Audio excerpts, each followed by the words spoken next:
Bonjour à toutes et tous, bienvenue dans les coulisses du Grand Lyon. Mon invité du jour est sénateur du Rhône, Thomas Dossus. Bonjour. Bonjour. Alors, on est en pleine primaire des écologistes, ils votent en ce moment. Résultat dimanche à 17h15. Est-ce que vous avez un pronostic ? C'est compliqué d'avoir un pronostic pour une primaire écologiste d'ordinaire, mais là en plus avec un corps électoral qui est passé de 35 000 à 122 000 en 10 jours, c'est encore plus hasardeux. Donc je ne me prononcerai pas sur un pronostic. On sait que vous êtes un des stratèges des écologistes dans la région. En tout cas, vous avez tenu ce rôle aux dernières élections.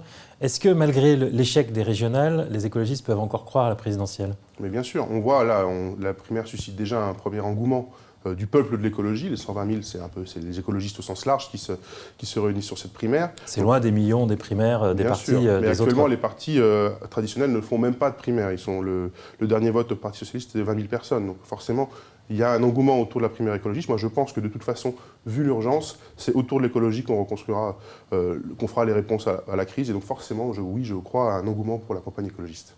Vous êtes un soutien de Jadot, qui s'était retiré la dernière fois derrière Benoît Hamon. Est-ce que cette fois, il se retirera derrière Anne Hidalgo ? Non, bien sûr que non. Il y aura un bulletin vert sur la table des bureaux de vote en avril 2022 et il y aura un président écologiste à la fin. Est-ce bien raisonnable, quand on voit les sondages aujourd'hui, de promettre que quoi qu'il arrive, il n'y aura pas d'union à gauche ? Mais je n'ai pas dit qu'il n'y aurait pas d'union à gauche. J'ai dit qu'il y aura un bulletin vert. Après, on va faire en sorte que ce bulletin vert rassemble largement. Donc c'est l'objectif. Yannick Jadot a déjà organisé des réunions avec toute la gauche. Il le refera. C'est un candidat qui pourra fédérer effectivement autour de sa candidature un certain nombre de formations. Et je pense que c'est en fédérant, en embarquant toute la société, mais aussi un certain nombre d'organisations, qu'on y arrivera.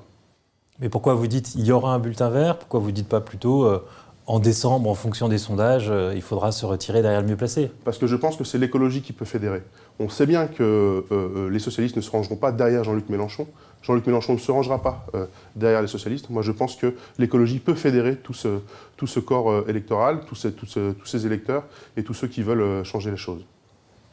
La surprise un peu de cette campagne, on attendait beaucoup un débat, un duel entre Piolle et Jadot. C'est peut-être Sandrine Rousseau. Est-ce qu'elle peut emporter la primaire et emporter la présidentielle derrière ? Bien sûr, tout est ouvert. Non, mais on a 4 très bons candidats sur cette primaire. On a eu des débats d'un très bon niveau. Donc je pense que oui, tout est encore ouvert. Après, je pense que moi, le meilleur, c'est forcément Yannick Jadot. Vous l'avez dit, je suis un de ses soutiens.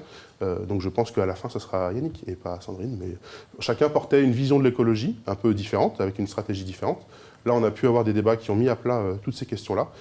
Donc moi, je suis assez confiant sur le résultat de cette primaire dimanche et peut-être au deuxième tour dimanche prochain. Et un dernier mot sur les primaires. Lundi, il y avait un meeting pour Éric Piolle à Lyon. On a vu beaucoup d'élus, adjoints, vice-présidents de la métropole à ce meeting. C'est quand même lui qui a une majorité de soutien dans l'agglomération. C'est le local de l'étape. Hein. Vous savez, on aime bien les circuits courts chez les écologistes, donc forcément, le local de l'étape, ici, il fédère, mais Yannick Jadot a aussi beaucoup de soutien parmi les élus à Lyon. Alors, un mot du Sénat. Vous êtes l'un des 12 sénateurs écologistes élus l'année dernière. Cette semaine, vous venez de demander au ministre de l'Intérieur la dissolution du groupe Les Remparts. J'ai demandé au préfet d'être vigilant sur ce groupuscule qui s'est reformé sur les centres de génération identitaire en réutilisant les mêmes moyens, les locaux de la Traboule et de la Gaugée. Je pense qu'il faut faire très très attention avec ces groupuscules d'extrême droite qui sont extrêmement violents à Lyon. Et je pense que s'il y a reconstitution d'un groupe dissous, il faut qu'il soit à nouveau dissous. On avait déjà vu il y a quelques années avec Alexandre Gabriac et Yvan Benedetti qui avaient été condamnés après la dissolution de leur groupuscule à une reconstitution de groupe dissous. Donc il faut être très vigilant vis-à-vis de ces groupuscules. Et donc c'est pour ça que j'ai interpellé le préfet. Est-ce que la dissolution est une solution ? On voit bien que c'est des groupes dont on entend relativement peu parler. Et finalement, on leur fait une grosse publicité en parlant aujourd'hui. En fait, la dissolution, oui, est une solution. En fait, ça coupe un certain nombre de moyens. C'est important, mais ça ne suffit pas. Il faut continuer à être vigilant, puisqu'on a vu que même après la dissolution de Génération Identitaire, il y a eu des coups de poing menés par des groupuscules d'extrême droite en ville. On a vu une librairie qui s'est fait saccager, des manifestations qui se sont fait attaquer. Donc oui, je pense qu'il faut être très très vigilant et la dissolution est un outil, mais ce n'est pas le seul. Pendant longtemps, les écologistes avaient demandé la dissolution du Front National. Est-ce que c'est une arme politique qui est vraiment efficace ? Non. Le Front National, on voit bien qu'à Lyon, par exemple, dans les urnes, il ne fait plus recette. Il n'y a plus aucun élu du Rassemblement national, ni au conseil municipal, ni au conseil de la métropole. Donc on peut le combattre politiquement, et quand on propose un projet, on y arrive. Par contre, ces groupuscules-là, dangereux, qui attaquent des personnes, qui attaquent des lieux, il faut être extrêmement vigilant. Et oui, il faut dissoudre quand c'est nécessaire.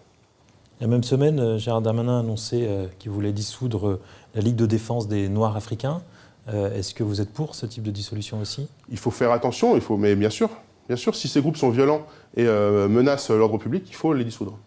Là, ce qu'on leur reproche, c'est d'être entré dans un conseil municipal et d'avoir enfariné un maire. On n'est pas on est dans une action que certains militants anti-OGM, par exemple, ont pu mener par le passé. Bien sûr, il faut faire très attention avec cet outil-là. C'est un outil, la dissolution, à utiliser avec parcimonie. Mais quand les groupes sont violents et quand il y a suffisamment d'informations pour le faire, il faut y aller. Donc ça pourrait concerner par exemple les faucheurs OGM ? Non, bien sûr que non, puisque ce n'est pas du tout les mêmes attaques. Ce n'est pas les mêmes attaques. Les faucheurs OGM, c'est de la désobéissance civile pacifique. Il n'y a jamais eu de violence menée par les faucheurs OGM, donc il faut faire la part des choses. Mais comment on utilise cette arme avec parcimonie ? En l'occurrence, ce n'est pas vous qui êtes au gouvernement, mais quand vous le demandez pour l'extrême droite, quelle garantie vous avez que ça ne se retournera pas contre des militants plus à gauche ? Parce qu'on parle de violence physique, là. On parle de militants qui se sont fait agresser dans les rues de Lyon, on parle d'une librairie qui a été saccagée, c'est quand même des violences assez graves qui sont menées par des militants d'extrême droite. Et c'est ces militants-là, il faut les surveiller, il faut, une fois qu'ils passent à l'acte, prendre les mesures nécessaires. Mais la Ligue des défenses nord-africains, c'est un enfarinage. Oui, après, il y avait eu des coups de pression. Enfin, c'est un groupuscule qui est un peu plus compliqué que... Enfin, ça ne s'arrête pas là. Et je pense que si le ministère de l'Intérieur allait... Après, ça passe en Conseil des ministres, il y aura les informations qui nous permettront d'analyser un peu plus la déclaration de Darmanin sur ce... Donc vous assumez dans les deux cas ?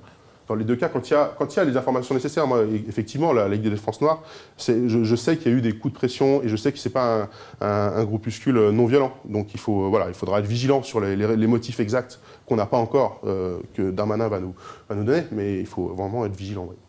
Elle est parlé d'un groupe qui n'est pas un groupuscule et qui n'est pas violent non plus, c'est les 45 maires de l'agglomération qui s'opposent de fait au président de la métropole, qui demandent une révision d'urgence de la loi sur la métropole pour que les maires puissent être plus entendus. Ça relève des compétences d'un parlementaire. Tout à fait. En fait, ils demandent une mission parlementaire auquel j'aurais plaisir à participer, mais en fait, cette mission parlementaire a déjà été promise au mois de juillet par François-Noël Buffet au sénateur Étienne Blanc, au moment des débats sur la loi 4D. Déjà à ce moment-là, Étienne Blanc voulait revenir sur les statuts de la métropole, refaire un EPCI.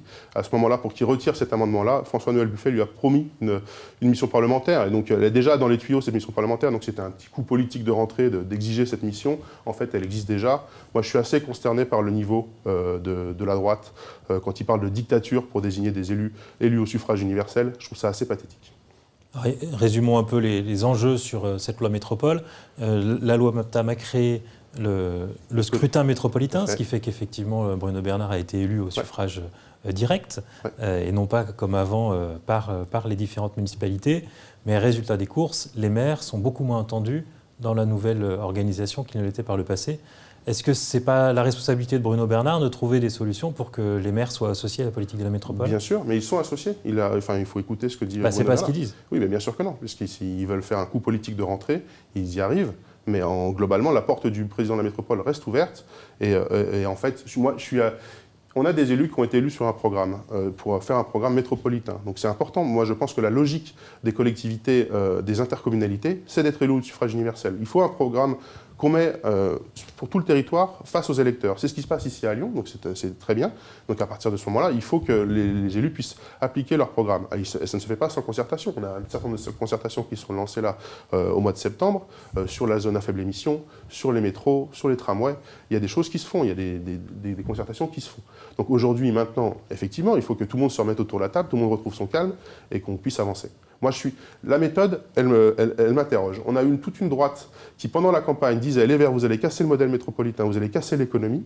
Et eux, maintenant, qui veulent sortir de cette métropole, et comme moyen pour y arriver, ils veulent faire la grève des permis de construire. C'est-à-dire qu'au moment où le secteur du BTP est en train de se relancer, la droite veut casser cette relance. Donc moi, je suis assez interloqué par la méthode on nous faisait des leçons sur l'économie, sur le modèle métropolitain, lyonnais pendant la campagne, et maintenant on veut tout casser. Moi, voilà, ça m'interpelle. Alors, 45 maires quand même sur 59 communes, ce n'est pas rien. Non, bien sûr, j'ai pas dit que c'était Est-ce rien. que pour vous, c'est pas grave, il faut passer en force, vous avez non, la non, majorité personne ne passe en force. C'est pas du tout ce que dit la majorité métropolitaine. La majorité métropolitaine dit revenons au bon niveau, remettons-nous autour de la table et travaillons ensemble. Et quelle solution il y a pour recréer ce dialogue alors? Alors, il y a plusieurs instances au sein de la métropole. La conférence territoriale des maires, il y a des endroits où les maires peuvent s'exprimer. On les écoute. Par contre, évidemment, on fait projet contre projet. On a un projet sur lequel on a été élus, ici, les écologistes. On ne va pas reprocher aux écologistes d'appliquer leur programme. Après, il faut discuter de la façon dont on le fait et de la façon la plus ronde qu'on puisse le faire avec la plupart des communes. Thomas Dossus, je vous remercie. Et puis moi, je vous dis à lundi pour une nouvelle émission des coulisses du Grand Lyon.